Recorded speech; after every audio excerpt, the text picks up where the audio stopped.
Hey y'all, so this week we are not at the Hyatt House, and I know each week I show you what's happening at the Hyatt House, and this week absolutely nothing happened. We have finished framing. I showed you that last week, and we are still waiting. We are waiting on plumbers, electricians, and HVAC. So I thought this week we would go do a little research on graves. So we are at the Episcopal Church. We are right around the block from the Hyatt House, and some of our former residents are here. So let's go find some graves. It is a beautiful day, and we are in the cemetery, which is right next to the Episcopal Church. Now, we know that John Gray Blunt and his brother Thomas Blunt built the Hyatt House. Well, this is where the John Gray Blunt side of the family is laid to rest. His brother went on to Raleigh, and that is where he is. But here lies John Gray Blunt, who died January of 1833. Looks like he was 81. We've got a Patriot marker here. I think these are Daughters of the Revolution marks, maybe?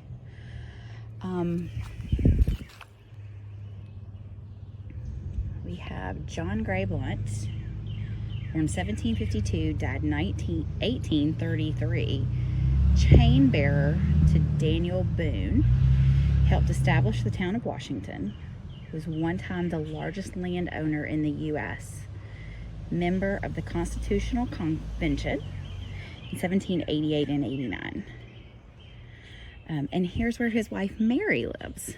Now, I've done some research, and I may have where a Mary Blunt bought the house later. It obviously wouldn't be this Mary, but might it be a descendant of John and Mary who bought it after the Hyatts lived here. Now, somewhere in the cemetery, maybe another former owner, and that is Captain Robinson. So I don't know where it is. I'm just gonna walk around, see if I find it. So I'm still walking around. I'm still looking for Captain Robinson. I know I've seen a picture of the grave, so now I'm just looking for the shape of it.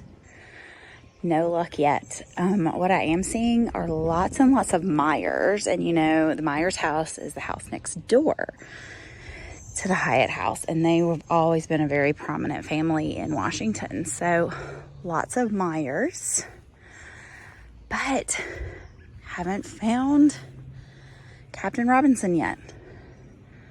Here's some Browns. Browns are also very prominent in Washington. We're gonna keep looking till we find Captain Robinson. Still haven't found Captain Robinson yet, but I thought I would show you the DeMille family bought. Cecil B. DeMille, who was a well-known filmmaker. His family was from Washington, and as you can see, a lot of them still rest here. I believe that like the big award they give every year at the Oscars is the Cecil B. DeMille Award. Now here's some more Bonners. The Bonners established Washington. But we still haven't found Captain Robinson. I'm not gonna give up. Okay, folks, I figured out why it was so hard to find. It has fallen over. So I knew it had a double base, and I had seen a picture of it. So here lies Captain Joseph Robinson, who was born in 1805 and died in 1880. And then beside him is Elizabeth, the wife of Joseph Robinson, who departed March 1882. I can't read exactly what that says. It may be her age. So here are Elizabeth and Joseph Robinson. So who are Joseph and Elizabeth? Well, Joseph Robinson owned the house for maybe the longest period of time. He owned it from, I think, 1835 to 1870. So he would have owned it during the Civil War. And we don't know very much about him. Very little, actually. I'm not even sure if I knew that Elizabeth was his wife.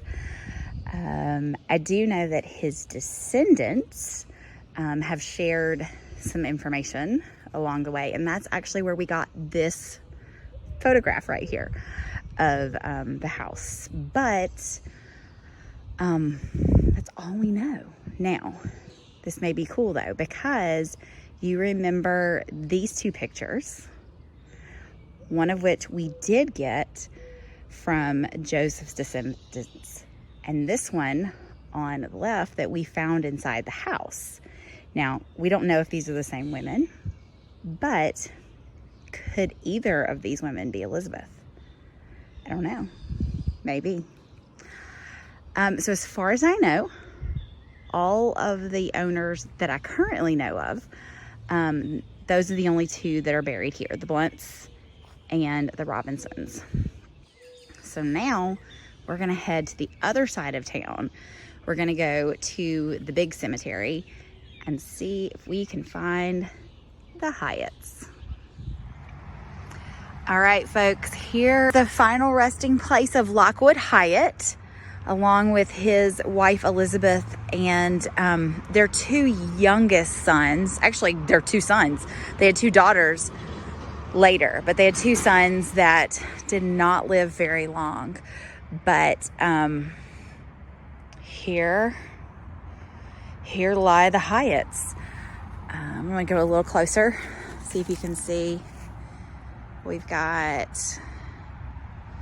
Lockwood Hyatt, born April 20th, 1819, and died in 1892. And his wife Elizabeth, who was born in 1823 and also died in 1892. I think his sons are on the other side. We'll walk over there and see. Okay, I'm on the other side. Here's where Lockwood and Elizabeth are listed. And this is Stephen and James. Looks like James was about 4 when he died, and Stephen was about 3.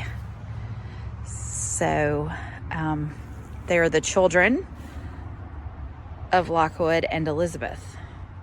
Now, this is an interesting marker, though, because it says Hyatt on that side, but over on this side, it says Scoville. They had a daughter named Laura.